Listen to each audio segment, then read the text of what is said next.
Hey, what's going on, everybody? It's Alex from TCG Discussions coming at you with a first place Soul Striker deck profile. I played this in yesterday's tournament, and I played another deck today, which I also got first, so look forward to that. This deck performs really well against like Rogue, as well as colors that really don't kind of like shut your strategy down, and that can play aggressive. So one deck that I did and some off testing that I played against using this was Sin Shenron, and I think that there are some tech cards that I can bring in to solve that. But in best of ones, it's definitely something to look out for.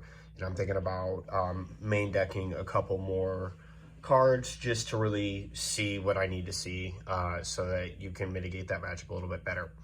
But with that being said, let's get into the deck profile. Not much has changed from my last list, if anything at all. So let's just get into it. Soul Striker, we know what the leader does. And in this one, I'm going to go pretty quickly. We're just going to talk about like really key cards that are good. So this card, this Gogeta Unison, is really powerful. Being able to get all the swings in with it and its minus ability. I did check with my judge again, so if you're a subscriber and you think that's not how that works, reverting this Unison back does in fact give and reset the dual attack. So you can swing once and then again it will gain that dual attack. So it was great in putting on pressure, setting up the skillless engine side of it. One Raditz, I'm thinking about bumping this card to 2 and maybe cutting one of these, even though I talk about how powerful it is. Raditz is just a really good card because it generates another card to your hand, and it doesn't necessarily like lose a marker, which keeps your God Summoning alive. So might be a ratio thing that I consider bumping. The most impactful card is Boo Unison.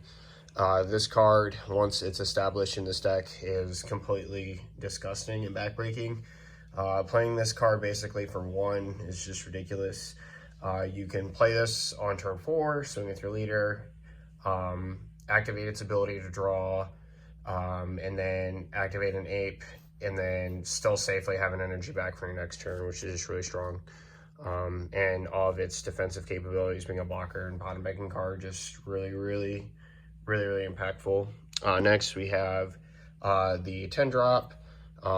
This card, it doesn't win you every game, but it certainly puts on that pressure, and it did win me 1 game.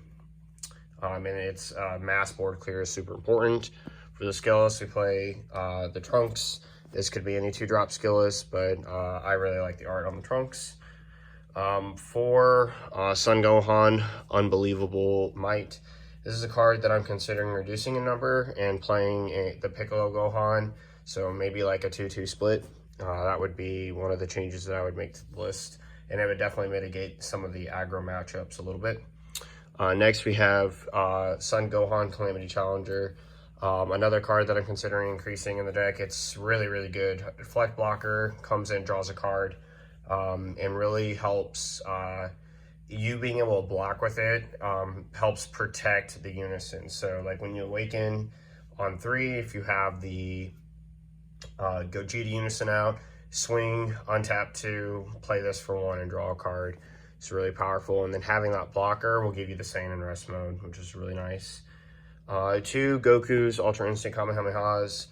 This card's so powerful, I may consider bumping it to 3, but 2 is just been right for the testing and the play that I've done. So I'm not going to complain. Every time I see that card, it's worth it. 4 Senzu Bean, it's blue, so not much to say about that. And then we're moving on. We have the 4 Draw Apes. This is a very powerful card in Soul Striker. It just allows you to maintain high hand size and give you options. So yeah, it's really good. Next we play 4 God Sealing. Really powerful card, and total turn / play stopper. So something that is requiring no explanation there. Vegeta Super Combo, best Super Combo for the deck by far, not close. I wouldn't play anything else, Amasu or the other guy. Next we have our negates. We have our Heroic Prospect Trunks. This is the foil version of the other one from the Mythic Boosters. It looks really nice. I look forward to getting the alt art of this from Mythic Boosters.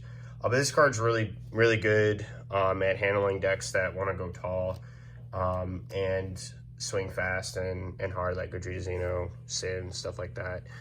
You can stop a lot of turns with that card. The later the game goes for you, the better it is. Next, for D-Magic, and again, I need to get 3 more of these D-Magics, but it's Dimension Magic, not much to say. Really, really strong. And then 2 Baby Golden Avenger. This card is just complete clutch. Being able to like counter something, counter a lethal swing, or prevent your opponent from stopping Hatch if they play yellow. Which I found out is like actually this deck's like kind of hard matchup. 2 Turning the Tide. Yep, it's just one of those cards that can end the game. So gotta keep it, gotta have it. It's really good. Next for the one-ofs, 1 Secret ID and 1 Fu. They're really, really powerful cards. Secret ID we're fighting because it's just more removal. The pressure you need to put on doesn't need to be that great, so fighting just really doesn't fit the bill. And Fu just straight up ends games. Not a lot to say about that. And then, of course, for the Secret Rare, we're playing blue, so Baby Hatchiyak, it's an incredible SCR, just straight on ends the turn. And at any time it came down, the game was pretty much over. And you can get a sense with this card, right? Like, you know that, like, once you get to, like, that next state in your turn progression, if you can get there, you can get there and just end the game. So, yep, that pretty much does it for this Friday's deck that I took. I got first place with this. A couple changes that I'd make. Bringing in those Gohans and Piccolo skill sharpened, and maybe taking out a couple of the other Gohans, because that other Gohan I realize is kind of like limited to the Trunks, which it's not like that play is necessarily like bad per se, because if you do have the Trunks and the Gohan and the Unison on turn 3, you can again play a blocker and remove what you need to. Barrier removal is what I wanted it for. So I just might side 2 and then main the skill sharpen. But other than that, those are only changes I'd make to the deck. Super powerful. So that's it for this. Let me know what you guys think about this in the comment section down below. And thank you for watching. This is Alex and TCG Discussions, signing off.